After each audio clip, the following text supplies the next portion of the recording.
아이고, 동네 사람들. 며느리가 늙은 시어미를 길바닥에 내다버립니다. 어머니는 현관문 밖 바닥에 주저앉아 복도가 떠나가라 대성통곡을 했습니다. 10년 동안 안방을 내어드리고 뼈 빠지게 생활비를 대며 모셨습니다. 하지만 어머니는 재개발 보상금 7억 원이 나오자 큰아들 통장에 전액을 몰빵했습니다.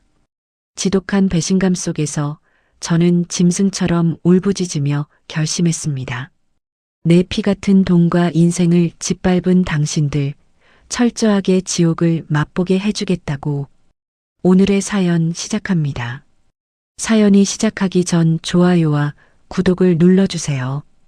오늘 하루 행운과 행복이 가득하도록 기원해 드릴게요. 현관문 밖에서 철문을 쾅쾅 두드리는 소리가 아파트 복도를 시끄럽게 울렸습니다.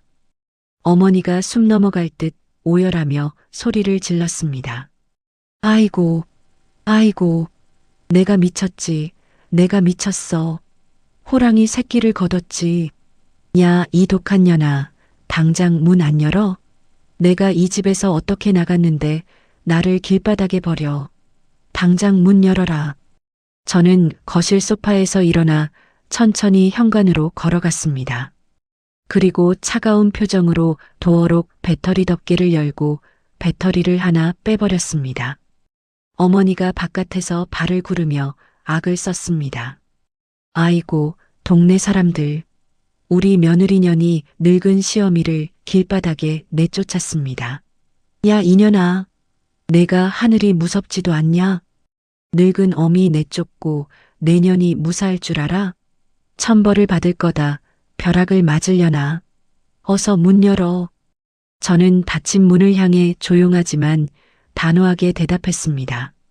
어머니, 밖에서 아무리 소리쳐도 소용없어요. 경찰 부르기 전에 조용히 가세요. 어머니가 그 큰 돈 다 큰아들 주셨잖아요. 그렇게 예쁘고 잘난 아주버님 댁에 가서 사시면 되겠네요. 이제 우리 집에 어머니 주무실 방 없고 어머니 드실 밥 없습니다. 다신 찾아오지 마세요. 어머니는 바닥을 치며 대성통곡을 이어갔습니다. 아이고, 내 팔자야. 내가 뼈 빠지게 고생해서 지 남편을 어떻게 키웠는데 나한테 이래. 내가 갈 데가 어딨다고 이 밤중에 날 쫓아내. 내가 잘못했다. 한 번만 봐줘라. 당장 문 좀 열어봐라, 이년아. 저는 더 이상 대꾸하지 않고 뒤돌아섰습니다. 이 상황이 오기 전까지 저는 그저 평범하고 무난하게 살아가는 사람이었습니다. 학창 시절 치열하게 공부한 것도 아니었고 어른들이 시키는 대로 조용히 살아왔습니다. 직장 생활도 뚜렷한 목표 없이 흘러가듯 하던 시절이었습니다. 우연히 친구가 부른 술자리에서 저는 영호를 처음 만났습니다. 영호가 맥주잔을 조심스럽게 내려놓으며 제게 말을 건넸습니다. 저기 수진 씨, 혹시 매운 떡볶이 같은 거 좋아해요? 여자들은 그런 거 좋아한다던데. 제가 고개를 끄덕이며 픽 웃었습니다. 네, 맞아요. 회사 끝나고 맵고 뜨거운 거 먹으면 속이 뻥 뚫리잖아요. 영호 씨도 분식 자주 먹어요? 영호가 뒷머리를 극적이며 대답했습니다. 아유, 저는 비싼 레스토랑 같은 데는 가본 적도 없고 잘 몰라요. 그냥 동네 시장 구석에서 파는 따뜻한 국밥이나 떡볶이가 싸고 배부르고 제일 좋더라고요. 영호는 요령은 없었지만 우직하고 성실한 사람이었습니다. 우리는 금세 가까워졌고 자연스럽게 연인으로 발전했습니다. 어느 주말 저녁 공원을 산책하다가 영호가 제 손을 꼭 잡고 말했습니다. 수진아, 나 진짜 가진 돈도 쥐꼬리만 하고 말주변도 없고 참 답답한 놈이야. 그래도 나 진짜 열심히 일해서 돈 벌게. 딴 건 몰라도 평생 내 입에 밥은 안 굶기고 매일 웃게 해줄게. 나 믿고 나랑 결혼해 줄래? 제가 영호의 손을 마주 잡으며 고개를 끄덕였습니다. 돈 많은 게 무슨 소용이야. 사람 마음씨가 고와야지. 영호 씨처럼 거짓말 안 하고 성실하게 사는 사람이면 돼. 나도 같이 벌면 되지 뭐. 좋아, 결혼하자. 결혼을 약속하고 나서 영호가 조심스럽게 어머니 이야기를 꺼냈습니다. 영호가 바닥을 내려다보며 기어들어가는 목소리로 말했습니다. 저기 수진아. 우리 어머니가 젊을 때 아버지가 돌아가셔서 진짜 고생 많이 하셨거든. 오직 형이랑 나만 보고 사셨어. 형은 일찍 결혼해서 분가했고 나 혼자 계속 어머니 모시고 살았는데 결혼하면 우리 어머니를 어쩌면 좋지. 제가 영호의 어깨를 토닥이며 대답했습니다. 아휴, 늙은 어머니 혼자 놔두면 얼마나 외로우시겠어. 밥은 제대로 챙겨 드시겠어? 걱정하지 마. 내가 같이 모시고 살면 되지. 우리가 어머니 모시자. 영호가 놀란 눈으로 저를 쳐다보며 물었습니다. 진짜? 너 정말 괜찮겠어? 요즘 시어머니 모시고 산다는 아가씨가 어딨어. 너 정말 후회 안 해? 제가 환하게 웃으며 말했습니다. 당연하지. 당신이랑 결혼하면 어머니도 내 어머니가 되는 건데. 식구끼리 한 집에 부대끼며 사는 게 당연하지. 뭐가 어때서 그래. 며칠 뒤 저는 긴장한 마음을 안고 시어머니를 처음 뵈러 갔습니다. 어머니는 식당 입구에서 저를 보자마자 환한 미소로 다가왔습니다. 어머니가 제 두 손을 꼭 부여잡고 눈물을 글썽이며 말했습니다. 아이고, 내가 수진이냐? 우리 불쌍하고 돈도 없는 둘째 놈을 거둬줘서 정말 고맙다. 아이고 착해라. 내가 널 며느리가 아니라 내 친딸처럼 생각할게. 정말 고맙다 아가. 제가 허리를 숙여 인사하며 대답했습니다. 아유, 어머니 무슨 그런 말씀을 하세요. 제가 오히려 착하고 듬직한 영호 씨랑 결혼하게 돼서 얼마나 다행인지 몰라요. 잘 부탁드립니다, 어머니. 어머니가 제 얼굴을 쓰다듬으며 다정하게 말했습니다. 그래, 그래. 내가 돈은 없어도 몸은 튼튼하니까 우리 예쁜 며느리 매일 따뜻한 밥은 내 손으로 꼭꼭 챙겨 먹일 거다. 집안일도 다 내가 할 테니 아무 걱정 말고 직장이나 잘 다녀라. 우리 셋이서 오순도순 재미나게 잘 살아보자꾸나. 저는 어머니의 따뜻한 손길과 다정한 말투를 멍청하게도 모두 진심으로 믿었습니다. 우리는 대출을 잔뜩 받아서 낡고 작은 아파트를 구했습니다. 이삿짐을 정리하던 날 제가 안방에 어머니의 짐을 먼저 들여놓았습니다. 영호가 안방 문 앞에서 머뭇거리며 말했습니다. 여보, 아무리 그래도 안방은 부부가 쓰는 건데 우리가 안방 쓰고 어머니는 저기 작은 방 쓰시라고 하면 안 될까? 어머니도 그게 편하실 텐데. 제가 이불을 개며 영호의 등을 살짝 쳤습니다. 어머, 무슨 소리야. 어른이 당연히 집에서 제일 크고 햇볕 잘 드는 방을 쓰셔야지. 우리는 젊으니까 작은 방에서 잠만 자도 충분하잖아. 어머니 편하게 지내시게 안방 내드리자. 어머니가 안방으로 들어오며 한박웃음을 지었습니다. 아이고 세상에, 방이 참 넓고 따뜻하네. 햇볕도 쫙 들어오고. 내가 늙어서 겨울만 되면 뼈마디가 쑤시고 시렸는데 우리 착한 며느리 덕분에 늙은이가 아주 안방 차지하고 호강을 다 누리네. 고맙다 며느라가. 제가 어머니를 향해 밝게 웃으며 대답했습니다. 어머니 마음에 드신다니 다행이에요. 앞으로 이 방에서 두 다리 쭉 뻗고 편하게 지내세요. 혹시라도 부족하거나 필요한 거 생기시면 저한테 바로바로 다 말씀하시고요.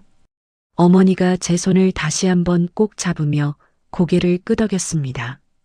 그래, 그래, 고맙다.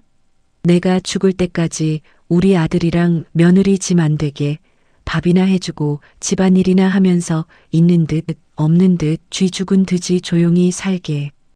고맙다. 그때는 몰랐습니다.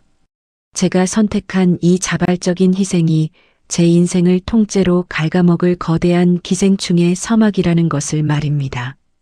합가하고 딱 한 달이 지났을 무렵이었습니다. 회사에서 야근을 마치고 무거운 발걸음으로 현관문을 열고 들어선 참이었습니다. 거실 바닥에는 어머니의 외출복과 스타킹이 허물처럼 아무렇게나 벗겨져 있었습니다. 부엌으로 향하자 싱크대에는 아침에 먹은 밥그릇과 국그릇이 마르다 못해 딱딱하게 굳어 산더미처럼 쌓여 있었습니다.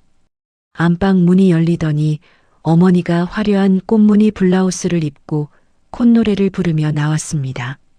어머니가 거울 앞을 서성거리며 입술에 빨간 립스틱을 덧바르며 말했습니다. 이제 오니? 내가 오늘 백화점 문화센터 노래교실 사람들이랑 저녁 약속이 있어서 나간다. 제가 무거운 가방을 바닥에 내려놓으며 싱크대를 가리켰습니다. 어머니, 설거지는 제가 할 테니까 바닥에 벗어둔 옷만 좀 치워주세요. 어머니가 핸드백을 어깨에 매며 미간을 찌푸리고 손사래를 쳤습니다. 아이고, 늙은이가 밖에서 사람 만나고 오면 기운이 쏙 빠지는데 옷 정리할 힘이 어디 있니? 내가 좀 치워라. 어머니는 현관문을 열고 제 대답은 듣지도 않은 채 밖으로 나가버렸습니다. 저는 퉁퉁 부은 다리를 주무를 새도 없이 곧바로 앞치마를 둘렀습니다.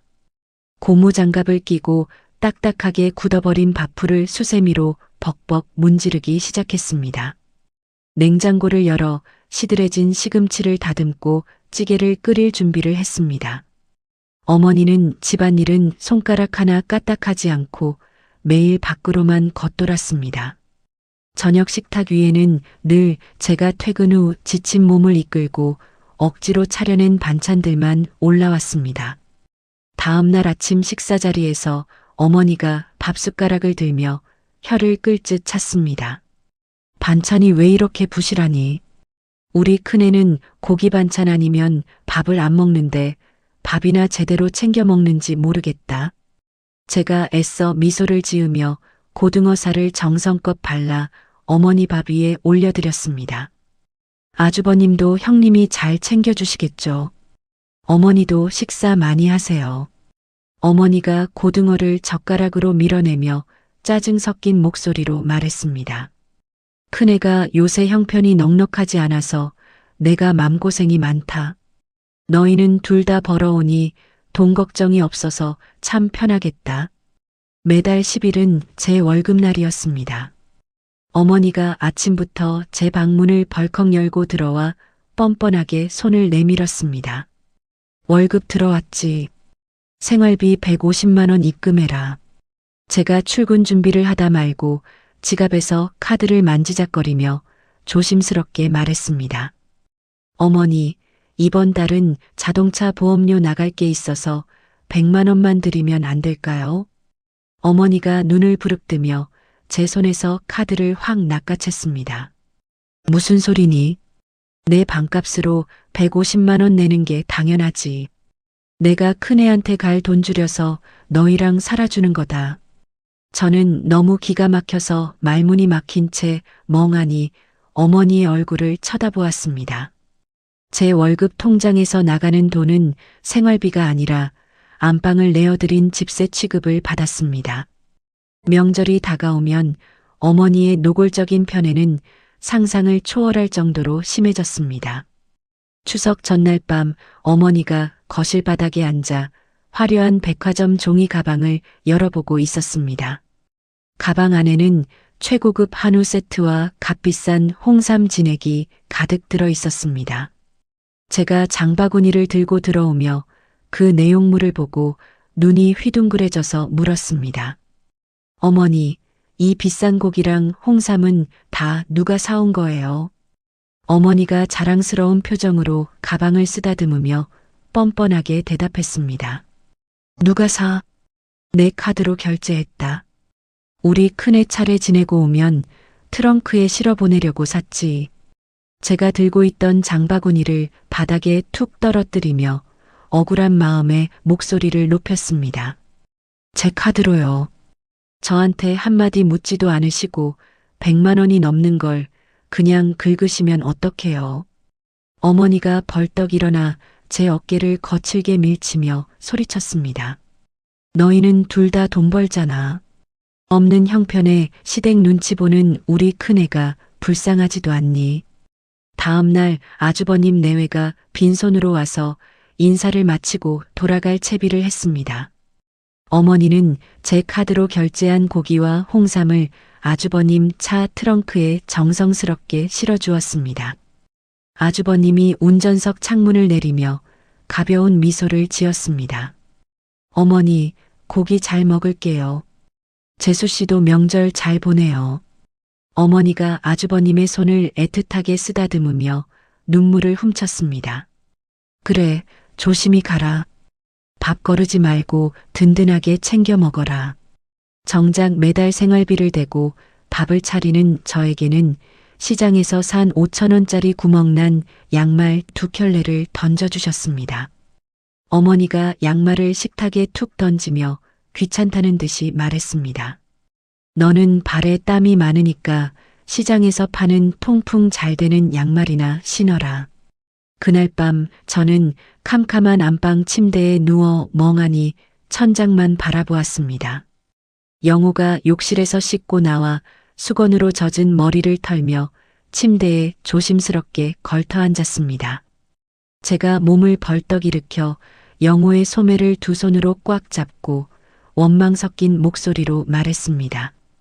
영호 씨, 나 진짜 너무 힘들어.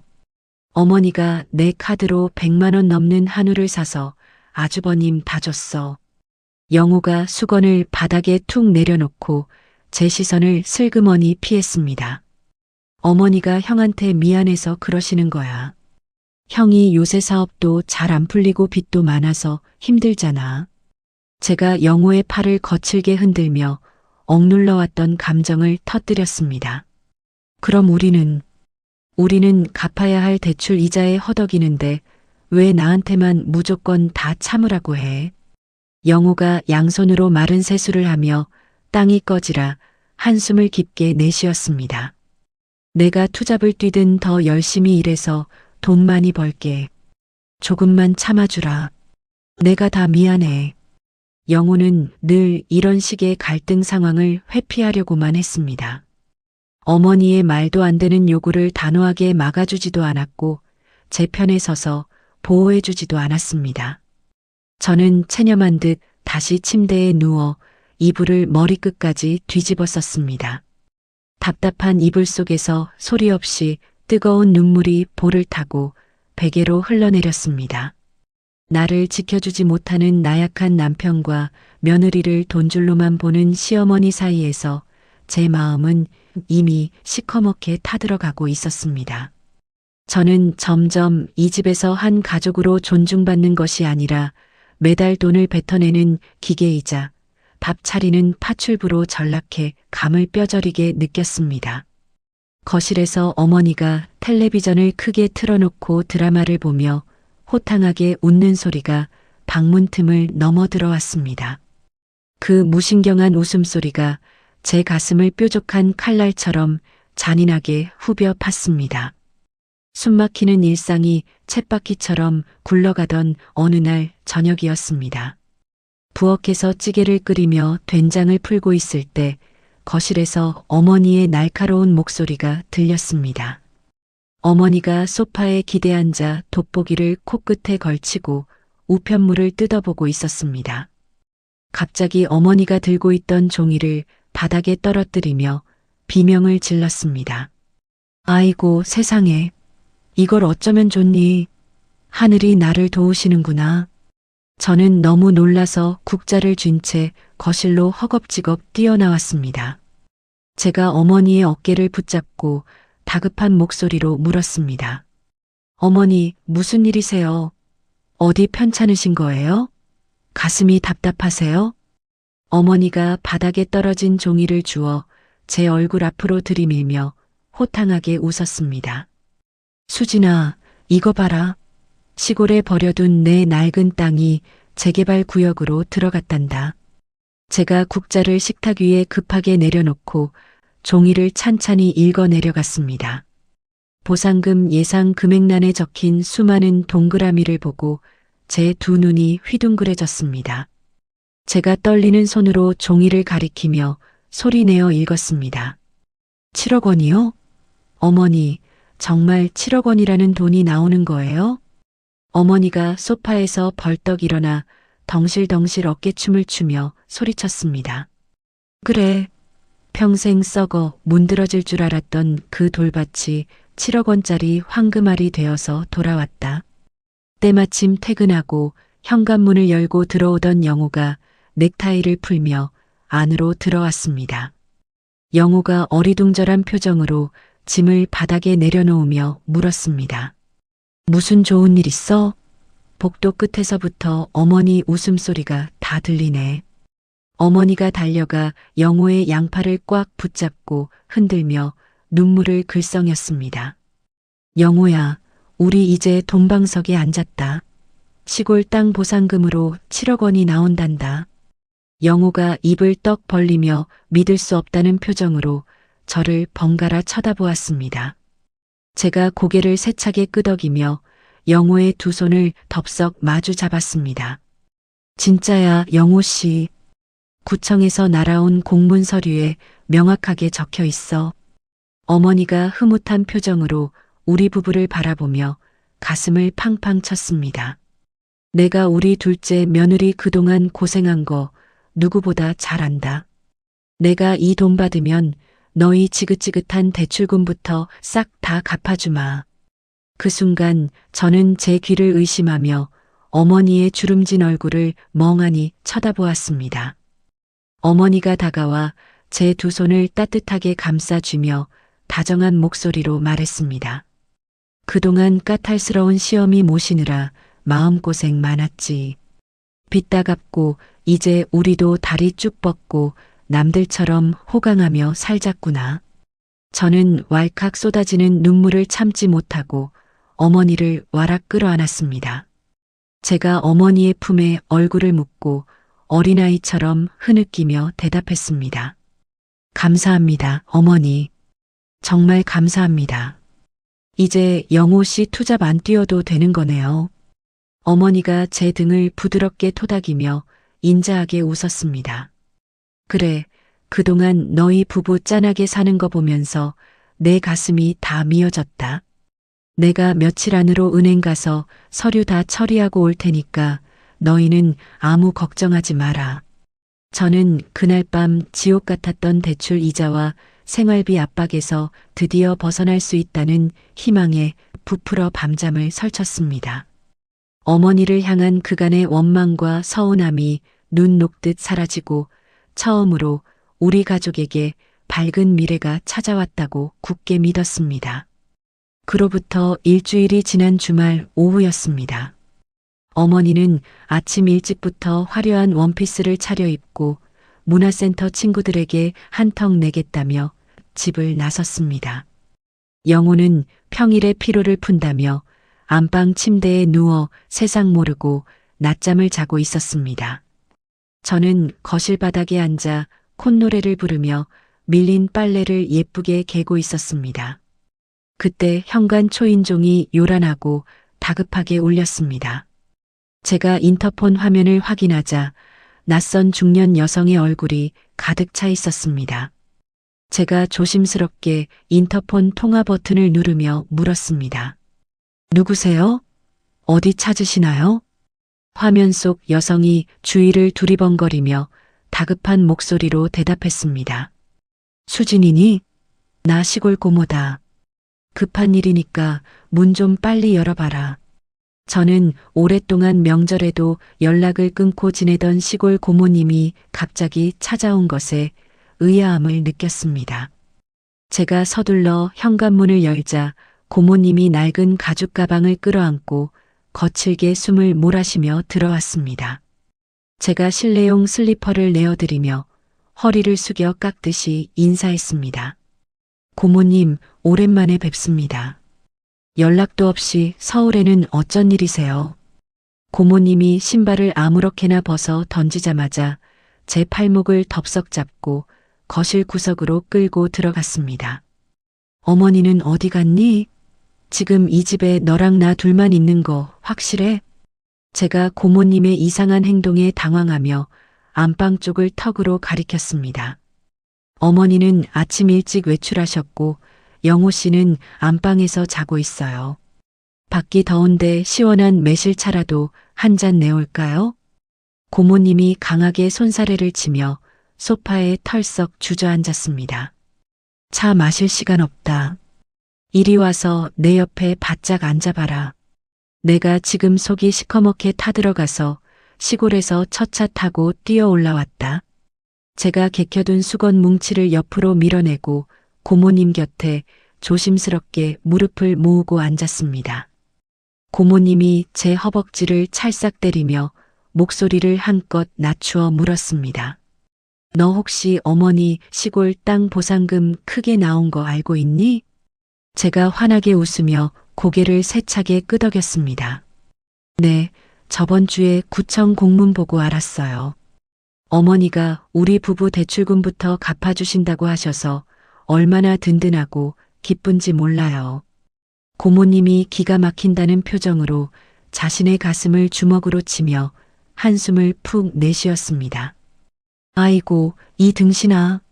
빚을 갚아주기는 개뿔이 갚아줘. 너 완전히 호구 잡혀서 속고 있는 거야. 제가 고모님의 거친 말에 놀라 두 눈을 크게 뜨며 반문했습니다. 네, 호구를 잡히다니요. 어머니가 제 두 손을 잡고 분명히 은행 가서 서류 처리하시겠다고 철석같이 약속하셨는데요. 고모님이 제 어깨를 강하게 쥐고 앞뒤로 흔들며 핏발선 눈을 부릅떴습니다. 은행은 벌써 엊그제 다녀왔어. 그 밉상스러운 큰아들 손 꼭 잡고 돈 찾으러 갔더라. 그 순간 심장이 덜컥 내려앉으며 뱃속이 싸늘해지는 기분이 들었습니다. 제가 바들바들 떨리는 입술을 달싹이며 겨우 목소리를 쥐어짜 내어 물었습니다. 그게 무슨 말씀이세요? 아주버님이랑 은행을 가셨다뇨. 영호 씨한테는 아무 말씀도 없으셨는데. 고모님이 주위를 한 번 더 날카롭게 살피더니 단호한 목소리로 쏟아냈습니다. 내가 엊그제 읍내 농협 본점에 적금 깨러 갔다가 우연히 봤다. 내 시어머니랑 큰 조카가 구석에 있는 VIP 창구에 보란 듯이 딱 앉아 있더라고. 저는 마른 침을 꿀꺽 삼키며 고모님의 입술만 뚫어져라 쳐다보았습니다. 고모님이 무릎을 탁 치며 분통을 터뜨렸습니다. 내가 기둥 뒤에 숨어서 지켜보는데 은행 직원이 서류를 넘기니까 내 시어머니가 그 7억 원짜리 보상금을 큰 조카 통장으로 몽땅 이체하더라니까. 머릿속이 새하얗게 탈색되며 귀에서 이명이 삐소리를 내며 울리기 시작했습니다. 제가 양손으로 창백해진 얼굴을 감싸쥐며 절망적인 목소리로 중얼거렸습니다. 아니야. 고모님이 잘못 보신 걸 거예요. 어머니가 저를 껴안고 울면서 빚부터 갚아준다고 하셨어요. 절대 그럴 리가 없어요. 고모님이 제 손목을 억지로 떼어내며 제 눈을 똑바로 맞추고 또렷하게 말했습니다. 이 바보 천치야, 현실을 똑바로 봐.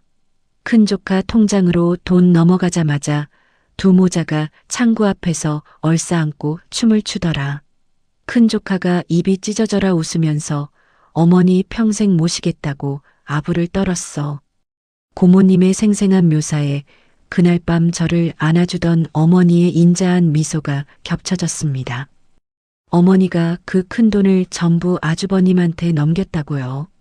제가 가쁜 숨을 헐떡이며 뒷걸음질을 치다가 거실 테이블 모서리에 허리를 강하게 부딪혔습니다. 테이블 위에 놓여있던 유리컵이 바닥으로 곤두박질 치며 산산조각이 났습니다. 쨍그랑거리는 날카로운 파열음이 고요한 거실의 정막을 무참하게 찢어버렸습니다. 고모님이 화들짝 놀라 자리에서 일어나며 비틀거리는 제 어깨를 다급하게 부축했습니다. 수진아, 정신 바짝 차려라. 여기서 내가 충격받고 쓰러지면 그 얍삽한 모자 좋은 일만 시켜주는 꼴이야. 저는 바닥에 사방으로 흩어진 날카로운 유리 파편들을 초점 없는 눈으로 멍하니 내려다보았습니다. 10년 동안 가족이라는 이름으로 모든 모욕을 감내했던 제 젊은 날의 희생이 저 얇은 유리 조각처럼 처참하게 부서져 내리고 있었습니다. 어머니가 저를 품에 안고 다정하게 뱉었던 위로의 말들은 모두 저를 조용히 안심시키기 위한 철저한 기만이자 연극이었습니다. 그때 안방 문이 열리며 부스스한 얼굴의 영호가 하품을 늘어지게 하며 거실로 걸어 나왔습니다. 영호가 바닥에 깨진 유리 조각들을 보고 미간을 찌푸리며 물었습니다. 무슨 일이야? 컵은 왜 깼어? 고모님이 여긴 어쩐 일이세요? 저는 영호의 그 태평하고 멍청한 얼굴을 보는 순간 온몸의 피가 차갑게 얼어붙는 것을 느꼈습니다. 가슴 가장 깊은 곳에서 형언할 수 없는 지독한 배신감과 억울함이 시커먼 불길처럼 끌어올라 저절로 주먹이 꽉 쥐어졌습니다. 숨통을 조여오는 이 끔찍한 진실 앞에서 저는 철저하게 버림받았다는 사실을 깨달았습니다. 그날 밤 어머니는 노래 교실 사람들과 어울려 밤늦도록 집에 오지 않았습니다. 저는 차갑게 식은 거실 바닥에 앉아 멍하니 닫힌 현관문만 바라보았습니다. 고모님이 남기고 간 충격적인 말들이 귓가에서 계속 윙윙거리며 맴돌았습니다. 저는 비틀거리며 자리에서 일어나 어머니가 주무시는 안방으로 천천히 걸어갔습니다. 떨리는 두 손으로 안방 방문 손잡이를 잡고 조심스럽게 아래로 내렸습니다. 방 안에서는 어머니가 평소 즐겨 바르던 진한 화장품 냄새가 훅 끼쳐왔습니다. 저는 방 한가운데 서서 어머니가 항상 머리맡에 두고 자는 낡은 목재 서랍장을 노려보았습니다. 망설일 이유가 없었기에 저는 거친 숨을 내쉬며 서랍장 맨 아래 칸을 벌컥 열었습니다. 구석에 두꺼운 헝겊으로 둘둘 말아놓은 뭉치가 깊숙이 숨겨져 있었습니다. 저는 그 헝겊을 조심스럽게 꺼내어 매듭을 재빨리 풀었습니다. 그 안에서 어머니 이름으로 된 빳빳한 새 은행 통장 하나를 찾았습니다. 저는 침대 가장자리에 털썩 걸터 앉아 심호흡을 크게 한번 내쉬었습니다. 그리고 덜덜 떨리는 손가락으로 통장의 첫 페이지를 천천히 넘겼죠. 통장 안쪽에는 며칠 전 날짜로 7억 원이 입금된 내역이 선명한 검은색 글씨로 찍혀 있었습니다. 그리고 바로 아래 줄에 제 두 눈을 의심하게 만드는 끔찍한 기록이 이어졌습니다. 그 거대한 금액 전부가 아주버님 이름으로 단번에 송금되어 있었습니다. 통장 맨 밑에 찍힌 최종 잔액은 정확히 0원을 가리키고 있었습니다. 저는 통장을 쥔 채로 바닥에 속절없이 주저앉아 버렸습니다. 지난 10년 동안 영호 씨와 제가 겪었던 처절한 고생과 희생이 머릿속을 빠르게 스쳐 지나갔습니다. 저는 밀려오는 억울함에 가슴을 두 주먹으로 퍽퍽 내리치며 소리내어 짐승처럼 울부짖었습니다. 어머니는 저를 따뜻하게 안아주며 우리 부부의 대출금을 갚아주겠다고 거짓 눈물을 흘렸습니다. 그 다정한 말과 행동은 모두 저를 완벽하게 속이기 위한 잔인한 연극이었습니다. 저는 방바닥에 엎드려 목이 쉴 때까지 울고 또 울었습니다. 다음 날부터 저는 며칠 동안 물 한 모금 마시지 않고 캄캄한 방 안에 누워만 있었습니다. 영호 씨가 늦은 밤 퇴근하고 돌아와 제 이마를 짚으며 걱정스러운 얼굴로 물었습니다. 수진아, 어디 아파? 얼굴이 백지장처럼 핏기가 하나도 없어.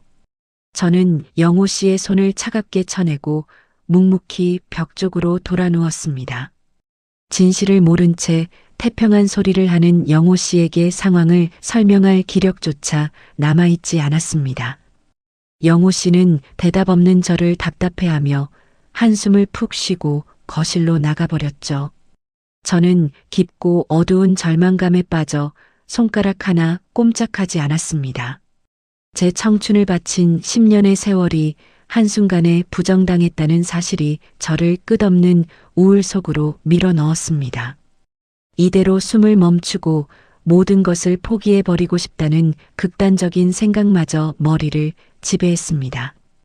집안에 고여있는 공기마저 제 목을 조르는 것 같아 더 이상 방에 머물 수가 없었습니다. 저는 헝클어진 머리를 대충 묶고 무작정 현관문을 열어 집 밖으로 걸어 나왔습니다.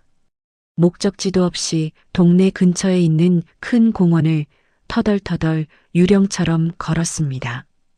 아무도 없는 낡은 나무 의자에 주저앉아 멍하니 허공만 바라보았습니다. 그때 누군가 제 어깨를 가볍게 두드리는 손길이 느껴졌습니다. 제가 천천히 고개를 돌려 쳐다보자 세련된 회색 정장을 입은 여자가 서 있었습니다. 여자가 두 눈을 크게 뜨며 반가움과 놀라움이 섞인 목소리로 물었습니다. 수진아, 너 수진이 맞지? 나 지연이야. 고등학교 7반 김지연. 지연이는 학창시절 저와 매일 도시락을 나눠 먹던 가장 친한 단짝 친구였습니다. 저는 지연이의 익숙한 얼굴을 보자마자 꾹 참고 있던 눈물을 다시 터뜨리고 말았습니다. 지연이가 몹시 당황한 표정으로 제 옆에 앉아 등을 부드럽게 토닥였습니다. 수진아, 무슨 일 있어? 얼굴이 왜 이렇게 상해서 길거리에서 울고 있어? 지연이는 제 손을 꽉 잡고 공원 입구 쪽에 있는 조용한 찻집으로 저를 데리고 갔습니다. 지연이가 따뜻한 차 한 잔을 제 손에 쥐어주며 진정하라고 다독였습니다. 찻잔을 두 손으로 감싸 쥐고 온기를 느끼며 저는 지난 10년간의 끔찍한 일들을 모두 털어놓았습니다. 시어머니의 부당한 경제적 요구와 남편의 무능한 방관 그리고 통장 내역까지 숨김없이 말했습니다. 제 이야기를 가만히 듣던 지연이가 탁자를 쾅 소리 나게 내리치며 불같이 화를 냈습니다. 너 진짜 바보야? 왜 그 지옥 같은 집에서 밥 차려주고 돈을 갖다 바치고 살아? 지연이는 대학을 졸업하고 현재 큰 법률사무소에서 일하는 유능한 법률가였습니다.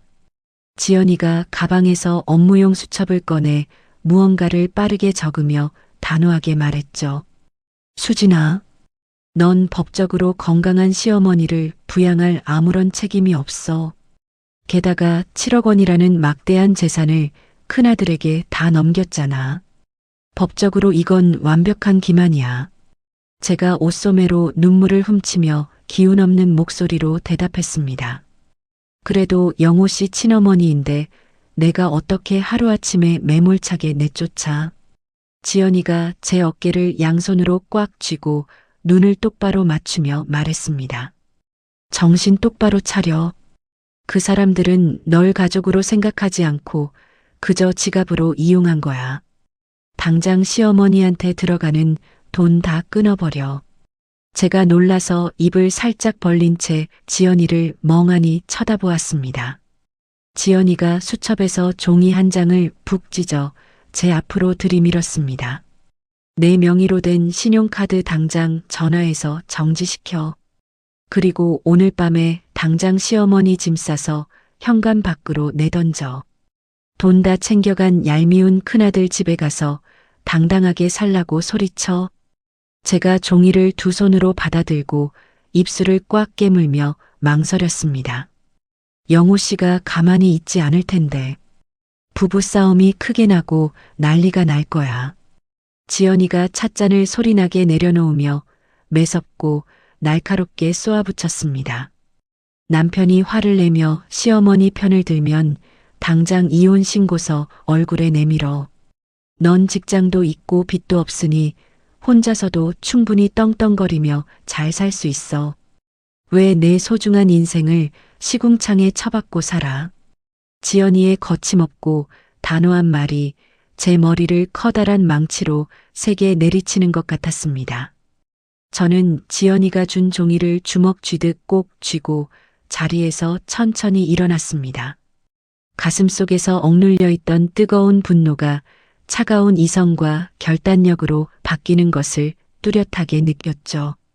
제가 지연이의 두 손을 마주 잡고 굳은 얼굴로 세차게 고개를 끄덕였습니다. 고마워, 지연아. 내 말대로 할게. 더 이상 바보처럼 당하고 뺏기며 살지 않겠어. 지연이가 제 손을 힘주어 마주 잡으며 든든한 목소리로 대답했습니다. 그래. 법적으로 꼬이는 문제 생기면 내가 다 알아서 무료로 막아줄 테니까 겁내지 말고 시원하게 부딪혀. 저는 집으로 돌아오자마자 거실 서랍장을 바닥에 엎어놓고 샅샅이 뒤졌습니다. 예전에 구청에서 서류를 발급받을 때 여분으로 챙겨두었던 이혼 신고서, 양식을 찾아냈습니다. 저는 식탁에 앉아 검은색 볼펜을 꾹꾹 눌러 제 이름과 서명을 빈칸에 빠짐없이 채워 넣었습니다. 그리고 어머니 방에 다시 들어가서 아주버님에게 돈이 넘어간 문제의 은행 통장도 챙겨 나왔습니다. 저는 식탁 의자에 꼿꼿하게 허리를 펴고 앉아 현관문만 뚫어져라 노려보며 시간을 보냈습니다. 저녁 8시가 넘어서야 현관 도어록 번호가 눌리는 소리가 났습니다. 영호 씨가 구두를 삐딱하게 벗고 몹시 지친 표정으로 거실로 터덜터덜 들어왔습니다. 영호 씨가 식탁에 단정하게 앉아 있는 저를 보고 안도하며 피식 웃었습니다. 이제 밥 먹을 기운이 좀 나나 보네. 하루 종일 굶어서 어떡해. 저는 영호 씨의 다정한 인사에 대답하지 않고 식탁 맞은편 의자를 손가락으로 가리켰습니다. 거기 똑바로 앉아. 당신이랑 지금 당장 결판을 내야 할 이야기가 있어. 영호 씨가 제 차가운 태도에 어리둥절한 표정으로 겉옷을 의자에 걸치며 자리에 앉았습니다. 무슨 일인데 표정이 그렇게 살벌해? 어머니는 밖에서 아직 안 들어오셨어? 제가 작성해둔 이혼 신고서와 어머니의 은행 통장을 영호 씨 가슴 앞으로 툭 던졌습니다. 긴 말 안 할 테니까 이거 열어봐. 당신 어머니가 무슨 짓을 했는지 직접 두 눈으로 똑똑히 확인해. 영호 씨가 통장을 먼저 조심스럽게 집어들고 첫 페이지를 펼쳤습니다. 영호 씨의 동공이 입금된 7억 원과 아주버님 이름의 송금 내역을 번갈아 살피며 거칠게 흔들렸죠. 영호 씨가 입을 떡 벌리고 침을 꿀꺽 삼키며 저를 황망하게 쳐다보았습니다. 수진아, 이게 도대체 뭐야? 이 큰 돈이 왜 형 이름으로 다 송금되어 있어? 제가 팔짱을 단단히 끼고 얼음장같이 차가운 목소리로 쏘아붙였습니다. 당신 어머니가 우리 대출금 갚아준다고 눈물 흘리셨지. 그거 다 나 속이고 돈 빼돌리려고 벌인 더러운 거짓말이야. 영호 씨가 통장을 식탁에 쾅 내리치며 얼굴을 벌겋게 붉혔습니다. 아니야, 어머니가 나한테 아무 말도 없이 형한테만 돈을 다 주실 리가 없어. 내가 지금 당장 형한테 전화해서 따져볼게. 영호 씨가 주머니에서 휴대전화를 다급하게 꺼내 번호를 누르려 했습니다. 제가 자리에서 반쯤 일어나 영호 씨의 손에서 휴대전화를 거칠게 빼서 바닥에 던졌습니다. 전화해서 도대체 뭐라고 할 건데? 이미 자기 통장에 들어간 돈 다시 내놓으라고 빌기라도 할 거야. 당신 형이 참 잘도 순순히 돌려주겠다. 영호 씨가 두 손으로 머리카락을 쥐어뜯으며 괴로운 듯이 앓는 소리를 냈습니다. 도대체 나한테 왜 이러시는 거야? 내가 10년을 자기 집처럼 모셨는데 어떻게 핏줄인 나를 배신하고 형한테 다 줄 수가 있어? 제가 영호 씨의 얼굴 바로 앞까지 이혼 신고서를 들이밀었습니다. 통장 옆에 얌전히 놓인 서류나 제대로 읽어. 난 이제 모든 결정을 끝냈어. 영호 씨가 이혼 신고서라는 글자를 확인하고 사색이 되어 자리에서 의자를 밀치며 벌떡 일어났습니다. 수진아, 너 진짜 왜 그래? 돈 뺏긴 것도 억울한데 너까지 이러면 난 어떡해? 내가 다 잘못했어. 제가 자리에서 천천히 일어나 영호 씨를 정면으로 무섭게 노려보며 일갈했습니다. 당신 어머니랑 형이 합심해서 내 피 같은 돈과 인생을 짓밟았어. 그런데도 당신은 끝까지 핏줄 타령하며 그 사람들을 감싸고 돌 거야. 영호 씨가 제 바짓가랑이를 덥석 잡고 차가운 거실 바닥에 무릎을 꿇으며 눈물을 뚝뚝 흘렸습니다. 아니야. 내가 무능해서 널 고생시킨 거야. 내가 멍청하고 바보 같았어. 제발 나버리지 마, 수진아. 제가 영호 씨의 손을 매몰차게 뿌리치며 복도를 울리도록 단호하게 소리쳤습니다. 선택해. 이 서류에 도장 찍고 당신 어머니 평생 모시고 살든지 아니면 오늘 당장 어머니 짐 싸서 현관 밖으로 내쫓고 나랑 살든지 둘 중 하나만 골라. 영호 씨가 식탁 다리를 붙잡고 어깨를 들썩이며 어린아이처럼 소리내어 오열했습니다. 내가 널 어떻게 포기해. 형한테 몰래 돈 다 퍼준 어머니 나도 이제 안 보고 살 거야. 내가 하라는 대로 전부 다 할게. 영호 씨의 입에서 그 확고한 대답이 나오는 순간 저는 이 지옥 같은 진흙탕 싸움에서 완벽하게 이길 수 있다는 확신이 들었습니다. 저는 울고 있는 영호 씨의 팔을 잡아 억지로 일으켜 세우고 어머니 빈방으로 함께 성큼성큼 걸어갔습니다. 우리는 구석에 박혀있던 커다란 빈 여행용 가방을 거칠게 펼치고 어머니의 비싼 옷과 화장품들을 닥치는 대로 쑤셔 넣기 시작했습니다. 더 이상 바보처럼 착한 며느리로 살지 않겠다는 굳은 결심이 제 온몸의 피를 뜨겁게 끓게 만들고 있었습니다. 결전의 날 아침이 밝았습니다. 저는 여느 때와 다름없이 주방에 서서 밥을 짓고 국을 끓여 아침 식탁을 반듯하게 차렸습니다. 어머니가 안방에서 늘어지게 하품을 하며 거실로 어슬렁어슬렁 걸어 나왔습니다. 어머니가 식탁 의자를 빼고 앉으며 숟가락을 들고 퉁명스럽게 말했습니다. 아침부터 무슨 반찬 냄새가 이렇게 요란하니. 입맛도 없는데 그냥 빵이나 쪼가리 구워오지. 제가 맞은편 의자에 꼿꼿하게 앉으며 차가운 목소리로 대답했습니다. 많이 드셔두세요. 앞으로 저희 집에서 드시는 마지막 만찬이니까요. 어머니가 숟가락을 허공에 멈춘 채 미간을 잔뜩 찌푸리고 저를 노려보았습니다. 아침 대바람부터 재수없게 무슨 소리니?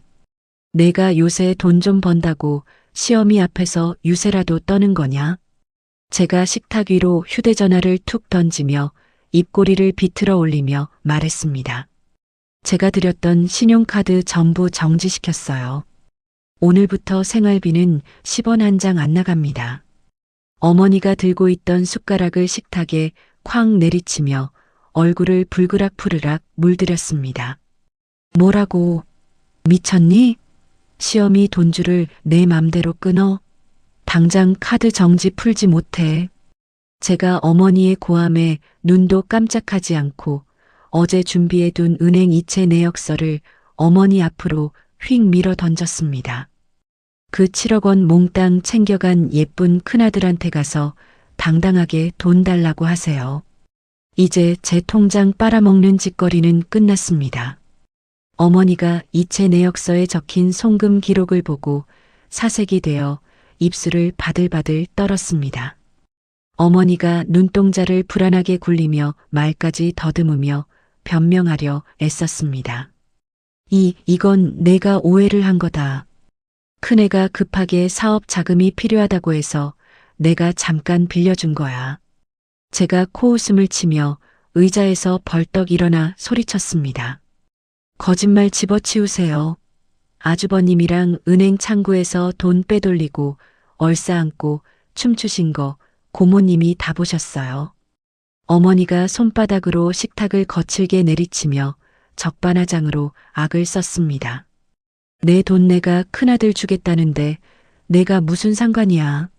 내가 너희 집 빚을 왜 갚아줘? 핏줄도 아닌 것들이 재산 탐내는 꼴 보라지. 때마침 안방에서 출근 준비를 마친 영호 씨가 넥타이를 거칠게 풀어헤치며 밖으로 나왔습니다. 영호 씨가 어머니를 향해 서류 가방을 바닥에 집어 던지며 복도가 떠나가라 고함을 질렀습니다. 어머니 그만하세요. 제가 10년 동안 어머니 모신 결과가 고작 이거였어요. 형한테 돈 몰빵하고 우리는 쓰레기 취급하시는 거요. 어머니가 당황한 표정으로 자리에서 일어나 영호 씨의 팔을 붙잡으려 했습니다. 영호야, 내 형이 나중에 돈 벌면 다 이자 쳐서 갚는다고 했어. 어미가 널 왜 버리겠니?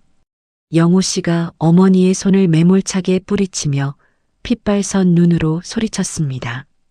형이 돈을 갚는다고요? 지나가던 개가 웃겠네요.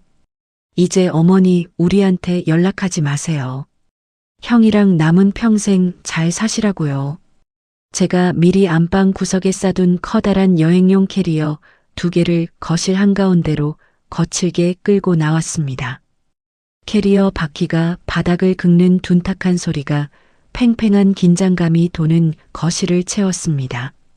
제가 캐리어 손잡이를 어머니 쪽으로 거칠게 밀어 던지며 현관문을 활짝 열어젖혔습니다. 짐은 제가 깔끔하게 다 싸놨으니까 지금 당장 이 집에서 나가세요. 어머니가 바닥에 나뒹구는 캐리어를 보고 바닥에 주저앉아 짐승처럼 통곡하기 시작했습니다. 아이고, 며느리가 늙은 시어미를 길바닥에 내쫓는다. 내가 호랑이 새끼를 키웠지. 제가 어머니의 양팔을 거칠게 억지로 붙잡아 일으켜 세워 현관 밖으로 강제로 떠밀었습니다. 누가 길바닥에 내쫓는다고 그래요. 어머니가 전 재산 털어준 형님네 으리으리한 집으로 가시라니까요.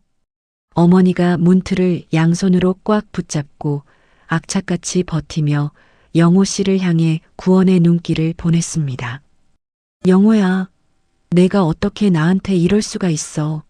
내가 널 낳고 키운 어미야. 영호 씨가 고개를 매정하게 푹 숙인 채 어머니를 쳐다보지도 않고 차갑게 내뱉었습니다. 어머니 아들은 이제 형 하나뿐입니다. 수진아, 문 닫아라. 제가 영호 씨의 단호한 말에 힘을 얻어 어머니의 손을 하나씩 떼어내고 복도로 완전히 밀어냈습니다. 그리고 캐리어 2개를 현관 밖으로 쾅쾅 소리나게 내동댕이 치고 철문을 쾅 닫아버렸습니다. 도어록이 삐리릭하고 잠기는 소리가 그 어느 때보다 경쾌하고 아름답게 들렸습니다. 바깥에서 어머니가 철문을 쾅쾅 두드리며 악을 쓰는 소리가 들렸지만 저는 뒤도 돌아보지 않았습니다. 10년 동안 짓눌려 있던 거대한 바위가 제 어깨에서 시원하게 떨어져 나가는 것 같았습니다. 온몸에 솜털이 쭈뼛서고 막혀있던 숨통이 확 트이는 짜릿한 카타르시스가 저를 휘감았습니다. 그날 저녁 영호 씨와 저는 평소와 다름없이 식탁에 마주 앉았습니다. 하지만 우리를 둘러싼 공기는 이전과는 완벽하게 달랐습니다. 어머니의 잔소리도 없었고 눈치를 볼 필요도 없는 완벽하고 고요한 우리만의 공간이었습니다. 제가 휴대전화 배달 앱을 켜서 가장 비싼 초밥 세트와 치킨을 장바구니에 쓸어 담았습니다. 영호 씨, 오늘 우리 치팅데이 하자.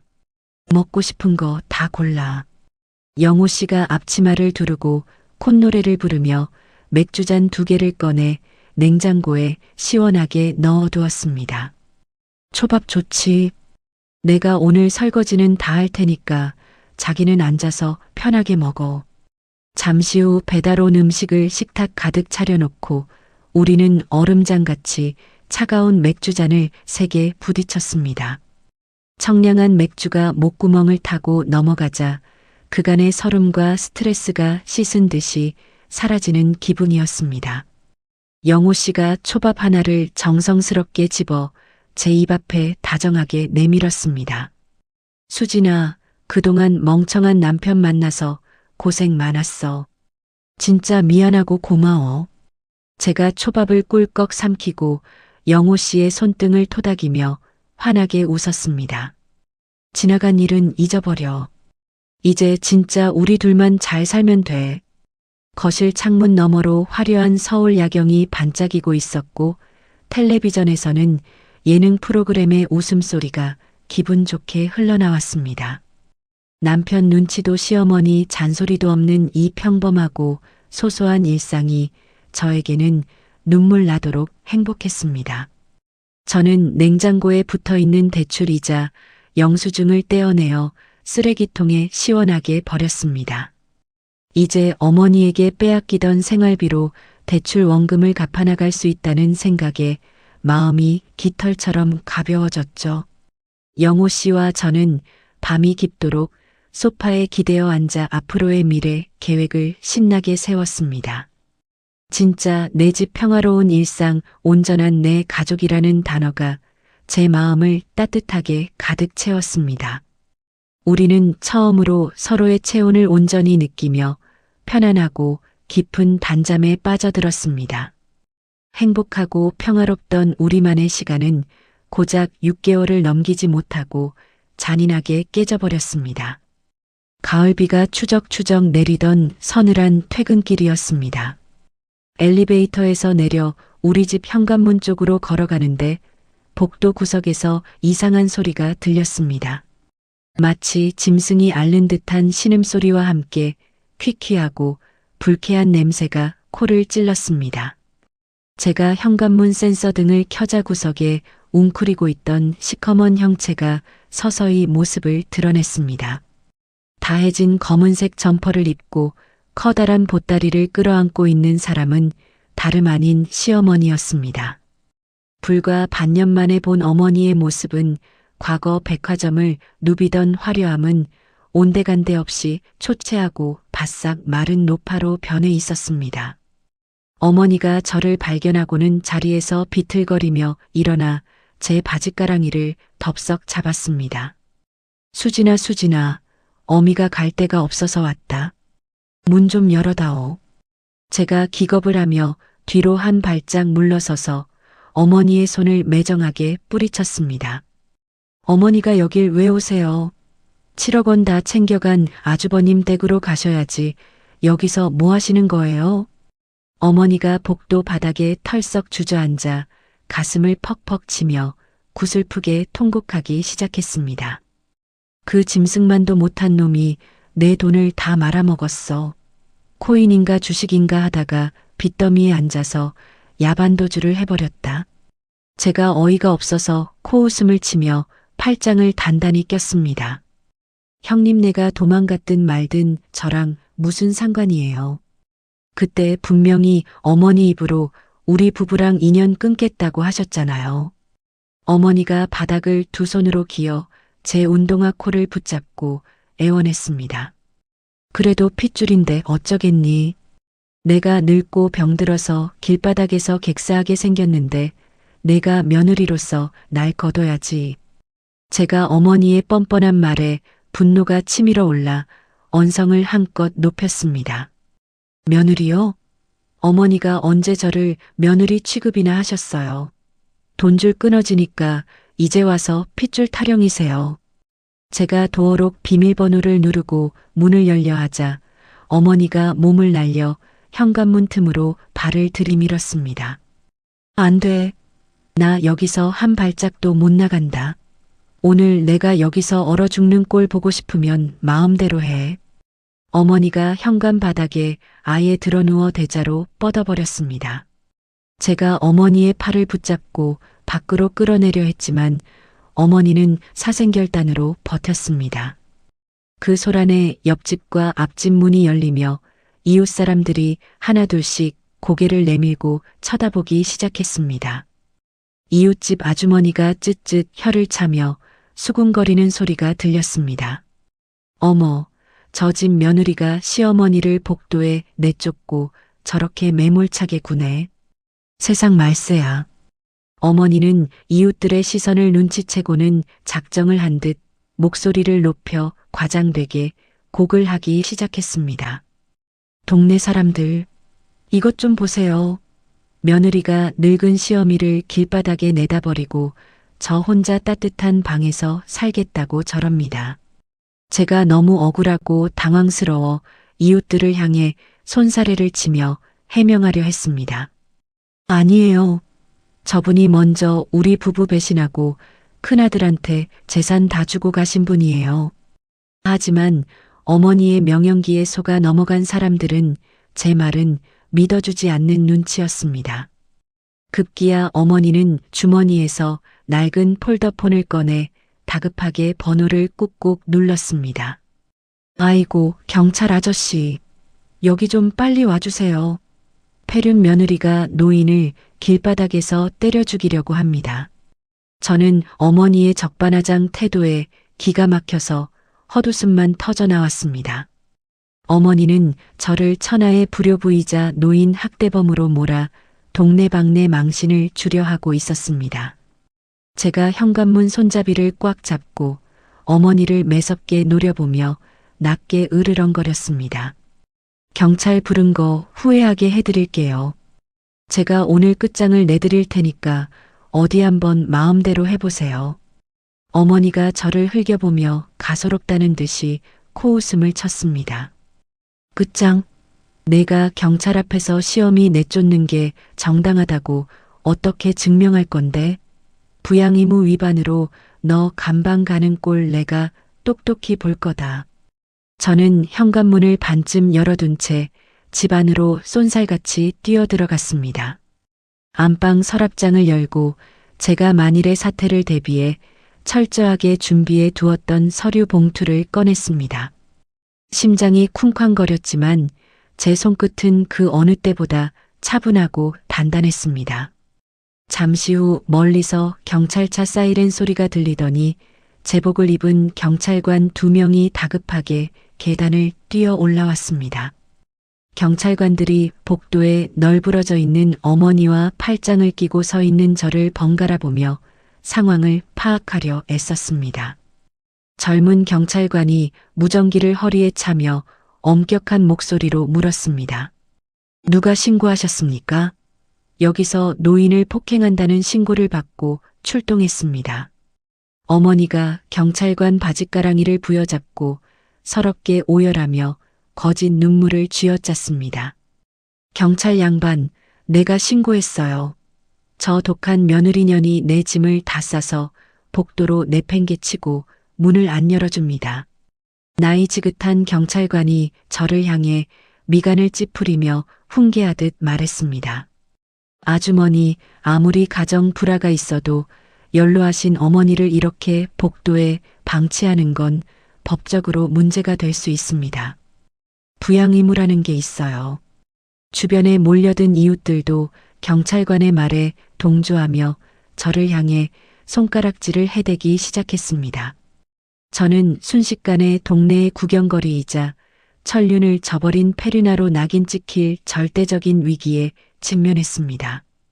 어머니는 경찰관 뒤에 숨어 의기양양한 표정으로 저를 조롱하듯 쳐다보고 있었습니다. 제가 들고 있던 서류 봉투를 꽉 쥐며 경찰관들을 향해 한 걸음 앞으로 당당하게 나섰습니다. 경찰관님, 한쪽 말만 듣고 저를 범죄자 취급하지 마시고 제 말씀도 끝까지 들어주시기 바랍니다. 저는 어머니의 거짓말을 산산조각 낼 완벽한 무기를 제 손에 쥐고 있었습니다. 이제 모든 진실을 낱낱이 밝혀내고 저 뻔뻔한 시어머니의 민낯을 철저하게 까발릴 차례였습니다. 제가 들고 있던 서류 봉투에서 종이 뭉치를 꺼내 젊은 경찰관의 손에 정중하게 쥐어주었습니다. 경찰관님, 제가 시어머니를 부양해야 할 의무가 없다는 명백한 증거들입니다. 꼼꼼하게 확인해 보시죠. 경찰관이 어리둥절한 표정으로 서류를 한 장씩 넘기기 시작했습니다. 첫 번째 서류는 어머니가 큰아들에게 7억 원을 송금한 은행 이체 내역서였습니다. 제가 경찰관의 서류를 손가락으로 짚으며 또렷하고 큰 목소리로 말했습니다. 이웃들도 제 목소리를 똑똑히 들을 수 있도록 한껏 볼륨을 높였습니다.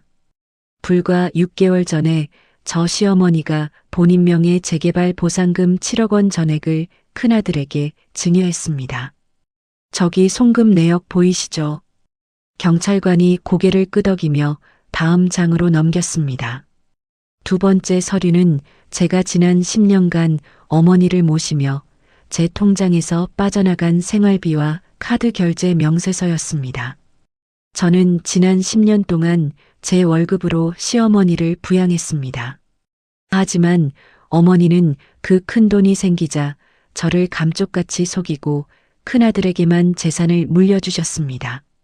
이웃 사람들의 웅성거리는 소리가 잦아들고 분위기가 순식간에 반전되는 것이 느껴졌습니다.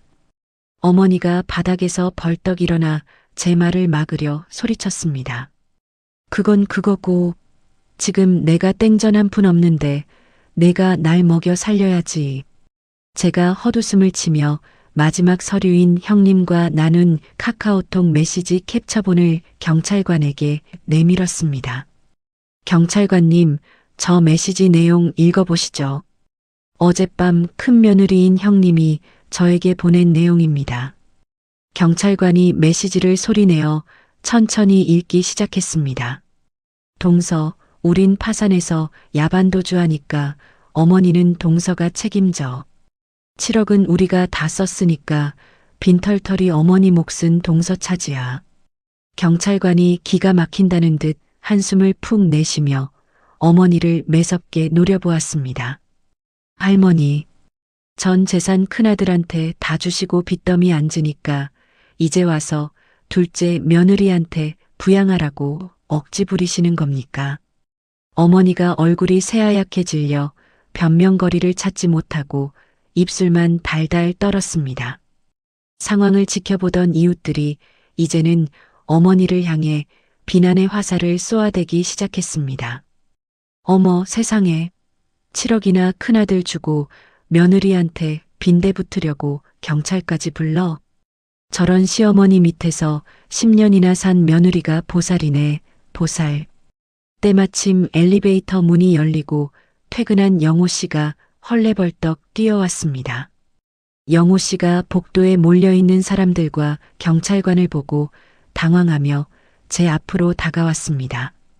제가 영호 씨의 팔짱을 끼며 단호한 목소리로 말했습니다.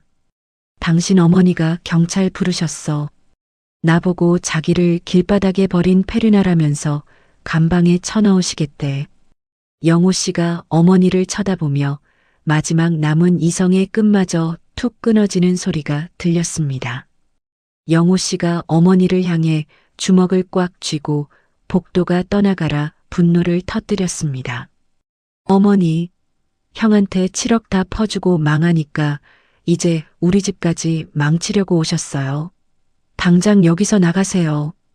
어머니가 영호 씨의 바짓가랑이를 잡으려 손을 뻗었지만 영호 씨는 차갑게 피했습니다. 형한테 간 7억 원 우리 부부 통장에 꽂히기 전까지 우리는 죽을 때까지 남입니다. 제발 우리 인생에서 좀 사라져 주세요. 나이 지긋한 경찰관이 무전기를 도로 집어넣으며 어머니에게 엄격하게 경고했습니다. 할머니, 이건 가정 내 민사 사안이고 부양 의무 위반으로 이분을 처벌할 수 없습니다. 계속 이 집 앞에서 소란 피우시면 오히려 업무방해나 주거침입으로 체포될 수 있습니다. 어머니가 그제야 사태의 심각성을 깨닫고 바닥에 털썩 주저앉아 멍하니 허공만 바라보았습니다. 모든 거짓말이 들통나고 이웃들의 비웃음거리가 된 어머니는 더 이상 억지를 부릴 명분조차 잃어버렸습니다. 제가 경찰관에게 정중하게 허리를 굽혀 인사하며 말했습니다. 바쁘신데 출동하게 해서 죄송합니다. 저분이 퇴거에 불응하시면 바로 주거침입으로 정식 고소하겠습니다. 경찰관들이 고개를 끄덕이며 엘리베이터를 타고 내려갔고 구경하던 이웃들도 혀를 차며 자기 집으로 돌아갔습니다. 텅 빈 복도에는 바닥에 주저앉아 너클 놓은 어머니와 우리 부부만 남았습니다. 제가 어머니의 다해진 보따리를 엘리베이터 앞까지 거칠게 걷어차 버렸습니다. 오늘부로 우리 부부 전화번호도 다 바꿀 겁니다. 한 번만 더 찾아오시면 그땐 진짜 유치장 신세지게 해드릴게요. 어머니가 비틀거리며 일어나 보따리를 주워들고 제 눈치를 살피며 주춤주춤 물러섰습니다. 영호 씨가 현관문을 열고 저를 집 안으로 이끌며 철문을 매정하게 쾅 닫아버렸습니다. 문이 닫히는 순간 밖에서 들려오던 어머니의 구슬픈 울음소리도 완벽하게 차단되었습니다. 저는 영호 씨의 품에 안겨 참았던 숨을 길게 내쉬며 안도감에 눈물을 흘렸습니다. 10년을 끌어온 끔찍한 악연의 고리를 마침내 제 손으로 완벽하게 끊어낸 순간이었습니다. 그날의 소동 이후 시어머니는 영영 우리 시야에서 자취를 감추었습니다. 몇 달 뒤 시골에 사는 고모님을 통해 건너 시어머니의 비참한 소식을 전해 들었습니다. 시어머니는 형님네가 야반도주한 뒤 빈털터리 신세로 서울역 근처 무료 급식소를 전전하고 있다고 했습니다. 밤에는 한 평도 안 되는 낡은 여인숙 달방에서 추위에 떨며 지내신다는 이야기였습니다. 그렇게 끔찍하게 아끼고 전 재산을 다 내어주었던 큰아들은 연락처조차 바꾸고 시어머니를 철저하게 버렸습니다. 시어머니는 매일 밤 달방에서 가슴을 치며 둘째 며느리인 저를 모질게 대했던 과거를 뼈저리게 후회하며 눈물로 연명하고 있다고 했습니다. 하지만 저는 그 소식을 듣고도 단 한 방울의 눈물도 흘리지 않았습니다. 마음 한구석이 찌릿하게 아려오는 일말의 동정심조차 생기지 않았죠. 그저 자신이 뿌린 씨앗을 거두는 완벽한 인과응보일 뿐이라고 담담하게 생각했습니다. 영호 씨 역시 고모님의 전화를 받고 묵묵히 고개를 끄덕일 뿐 어머니를 찾으려 나서지 않았습니다. 우리는 시가와의 지긋지긋한 연을 완벽하게 끊어내고 경제적으로나 심리적으로 완전한 안정을 되찾았습니다. 어머니에게 빼앗기던 생활비와 스트레스가 사라지자 우리 부부의 삶은 놀라울 정도로 눈부시게 잘 풀리기 시작했습니다. 저는 퇴근 후 틈틈이 준비하던 인테리어 디자인 프리랜서 업무가 대박이 났습니다. 제가 디자인한 포트폴리오가 맘카페와 인테리어 커뮤니티에서 입소문을 타면서 의뢰가 폭주하기 시작했습니다. 밤을 새워 일해도 피곤한 줄 몰랐고 통장에 쌓이는 잔고를 보며 짜릿한 성취감을 맛보았습니다. 결국 저는 다니던 직장을 당당하게 퇴사하고 제 이름을 건 작은 개인 사무실을 오픈하게 되었습니다. 영호 씨 역시 회사에서 성실함을 인정받아 만년과장 꼬리표를 떼고 팀장으로 고속 승진을 했습니다. 우리 부부는 지긋지긋했던 낡은 아파트를 처분하고 한강이 내려다 보이는 깨끗한 신축 아파트로 이사도 했습니다. 햇살이 눈부시게 쏟아지는 거실 소파에 앉아 갓 내린 향긋한 커피를 마실 때면 10년 전 그 지옥 같았던 시절이 까마득한 전생처럼 느껴졌습니다. 저는 여전히 제 자신을 회색빛 구름처럼 눈에 띄지 않는 사람이라고 생각합니다. 화려하고 뛰어난 재능을 가진 것도 아니고 남들보다 특별하게 잘난 구석도 없으니까요. 하지만 저는 이제 그 어중간한 회색빛인 저를 절대 부끄러워하지 않습니다. 과거에 저는 시어머니와 남편의 색깔에 억지로 저를 맞추려다 제 자신을 잃어버릴 뻔했습니다. 착한 며느리라는 허울 좋은 콤플렉스에 갇혀 제 권리와 행복을 바보처럼 포기하고 살았죠. 하지만 뼈아픈 배신을 겪고 바닥까지 추락해 본 뒤에야 비로소 깨달았습니다. 무조건적인 희생과 참음은 결코 미덕이 아니며 남이 제 인생을 대신 살아주지 않는다는 것을요. 때로는 이기적이고 독하다는 소리를 들을지라도 나 자신을 지키는 굳건한 방패가 얼마나 중요한지 가슴 깊이 새겼습니다. 묵묵히 그리고 정직하게 살아온 지난 10년의 땀방울은 결국 저를 지키는 가장 강력한 무기가 되어 주었습니다. 이제 저는 다른 사람의 시선이나 억지스러운 요구에 흔들리지 않습니다. 오직 저와 제가 사랑하는 가족의 행복만을 위해 당당하고 씩씩하게 걸어갈 것입니다. 오늘도 저는 사무실 책상에 앉아 콧노래를 부르며 새로운 디자인 도면을 그리고 있습니다. 창밖으로 맑게 갠 파란 하늘을 올려다보며 저는 스스로에게 다정하게 속삭였습니다. 앞으로 펼쳐질 내 인생의 도화지는 그 누구의 간섭도 없이 오직 내가 원하는 아름다운 색으로만 가득 채우겠다고 말입니다. 제 이야기는 여기까지입니다. 가끔 지난 10년의 시간들을 돌아보면 왜 그렇게 바보처럼 참고만 살았는지 제 자신이 안타까울 때가 있습니다. 가족이니까, 돌이니까라는 말에 갇혀 정작 가장 소중한 제 자신을 무참히 갉아먹고 있었던 거죠. 하지만 그 처절했던 바닥에서의 깨달음과 뼈아픈 상처가 있었기에 지금의 평화롭고 단단한 제 삶이 존재한다고 생각합니다. 어쩌면 지금 이 순간에도 누군가의 착한 아내, 착한 며느리가 되기 위해 홀로 피눈물을 삼키며 억지로 견디고 계신 분들이 있을지도 모르겠습니다.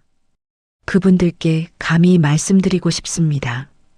여러분의 헌신과 희생을 당연하게 여기는 사람들에게 더 이상 얽매이지 마세요. 세상에서 가장 아끼고 먼저 지켜야 할 사람은 바로 여러분 자신입니다. 그 무거운 짐을 훌훌 털어내고 나면 생각보다 훨씬 더 찬란하고 눈부신 인생이 여러분을 기다리고 있을 겁니다. 부족한 제 사연이 누군가에게는 작은 위로와 끊어낼 수 있는 용기가 되었기를 진심으로 바랍니다. 이야기를 끝까지 들어주신 분이 계시다면 잘 들었다고 댓글 하나만 남겨주세요. 감사합니다.